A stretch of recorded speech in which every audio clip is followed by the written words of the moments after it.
National Justice Delegation Head Katherine Robinson is also attending the COP28 summit in Dubai.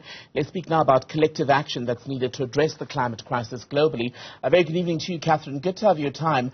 A good place to begin, I think, is with the message that your delegation has taken to COP this year, considering that every year so many parties show up.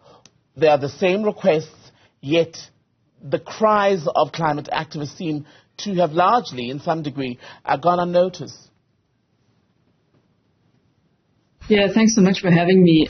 Absolutely right. And, our calls for climate action are very much in line with, with what Vanessa Nakate said.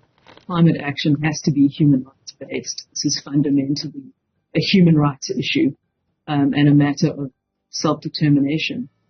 And just reflecting on what she said about the Loss and Damage Fund, the Loss and Damage Fund was a huge victory for Global South countries who are least responsible for the climate crisis, but are most vulnerable to it. It was a huge victory at the last COP27 last year in Egypt. But the operationalization of the fund has just been adopted now at COP28.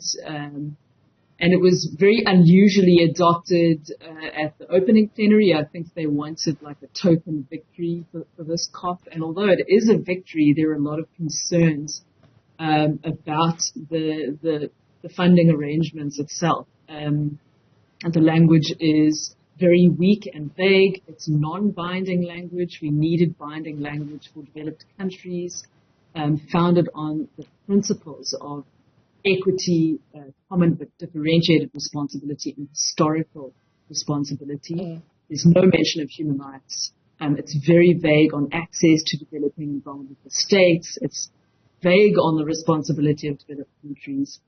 And they are most responsible for the crisis. It is also being administered by the World Bank, which is a bit of a problem. As we know, the infamous World Bank has often erased human rights and undermines human rights in countries where it operates.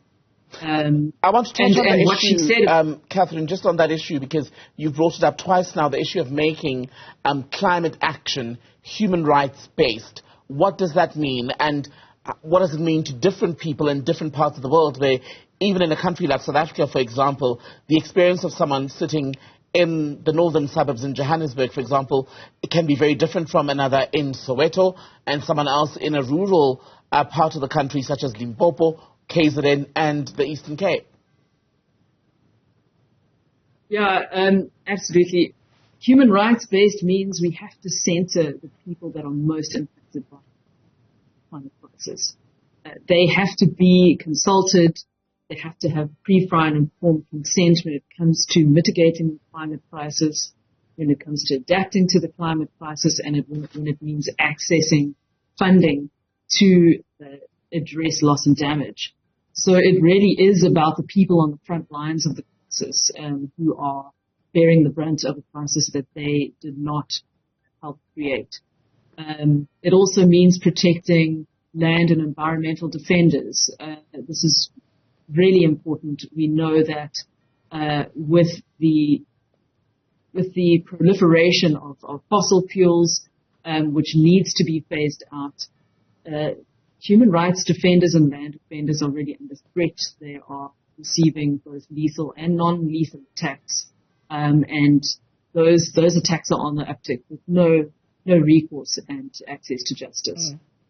So in a country with South Africa's socio-economic makeup, one often wonders if, when we do talk about issues around climate, we don't make them so highbrow and academic that we miss an opportunity to have every one of us understand why it is something that would affect us all, and why each and every one of us, but especially the decision makers and the corporates, have a big role to play and should be held accountable in this battle.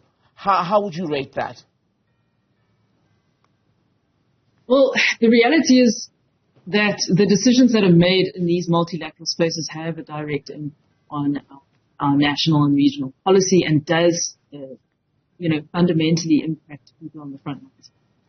So the importance is to ensure that we support communities defenders and people who are on the front lines to attend these conversations, to amplify their solutions, their struggles and perspectives for climate action. So that is critical to the Paris Climate Agreement. And there is indeed an article under the Paris Climate Agreement on locally led climate action. When it comes to holding states and corporations accountable, really there is a campaign to kick polluters out. Unfortunately, the COP process, the UNFCCC process, has been captured by corporations. Fossil fuel industry and the lobbyists are here in their masses, undermining the human rights-based approach to climate action. So really, there needs to be a conflict of interest policy that is developed by the UNFCCC Secretariat to ensure that this really is a party-driven process, and that this process is driven by citizens who those parties represent.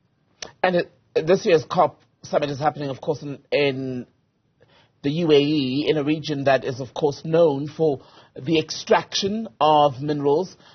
And some have even questioned the commitment of a place such as the UAE to the fight against climate change. I mean, when you look at the comments made by the host themselves, questions about the theory around global warming and whether what has been said is in fact true. How does that bode for a successful conference?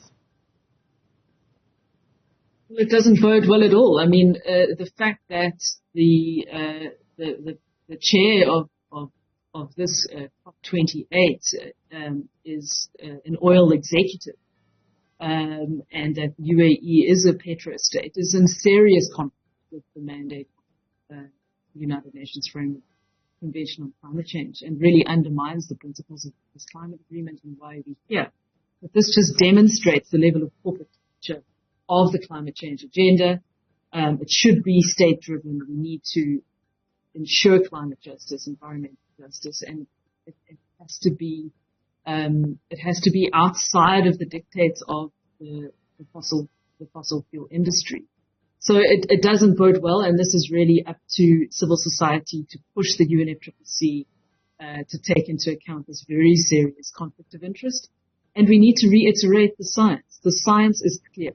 Because of the fossil fuel industry, primarily, we are set to overshoot 1.5 degrees of global warming, and this is going to lead to serious catastrophe. We've seen it in our own country. We're seeing it across the global south and in some countries of the global north. But the science is clear, so we are far beyond science and climate change denial. Overall, though, how would you assess the attitudes, if you will, of the big players, be it the business reps who are at COP this year, the governments of the world? Is there a change in attitude overall, or is everyone basically sticking to their guns, coming together to talk about the climate, global warming, because, well, it's a calendar event, but as you were saying earlier, much of what comes out of COP is non-binding, so people come back and go back to what they were doing anyway?